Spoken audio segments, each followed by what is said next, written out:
Një fotografi që qarkulloi gjërësisht gjatë ditës së djeshme ka nxollur reagime të shumta në Kosovë.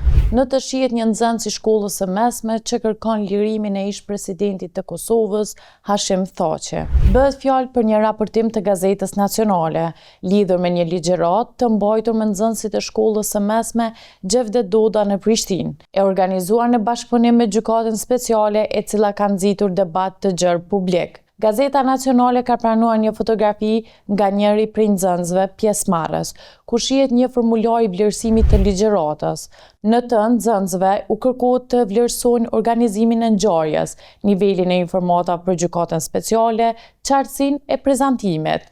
Në disa prej komenteve, nxënësit kanë shprehur pakënaqësi lidhur me përgjigjet e marra gjatë ligjëratës, ndërsa në seksionin e fundit të komenteve, një nxënës ka shkruar "Free Hashim Thaçi".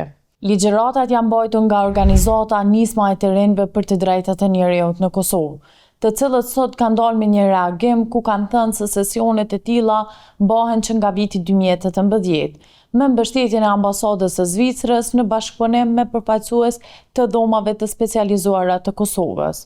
Nga organizata, ndër të tjera, kanë theksuar se gjatë sesionit është prezantuar informacione bazike dhe publike mbi dhomat e specializuara të Kosovës, duke përfshirë mandatin dhe kompetencat e tyre si institucion i Republikës së Kosovës. Ndërkohë, dhomat e specializuara të Hagës kanë konfirmuar se ligjëratat janë realizuar në bashkëpunim me ta.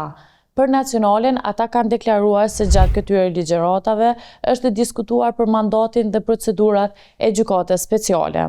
Nga shkolla e mesme Xhevdet Doda ka pasur reagim gjatë ditës së djeshme, ku është sqaruar se ligjërata është mbajtur nga Nisma e të Rinjve për të Drejtat e Njerëzit në Kosovë. Po ashtu është konfirmuar se Drejtoria Komunale e Arsimit nuk ka qenë i përfshirë në dhënien e pëlqimit për mbajtjen e kësaj ligjërate, pasi miratimi është dhënë nga Këshilli Drejtues i shkollës. Reagim ka pasur edhe nga kryetari i Komunës së Prishtinës Përparim Rama, ku para mediave tha se kjo nuk duhet të ndodhë kurrë, jo vetëm në shkollat e kryeqytetit, po askund tjetër.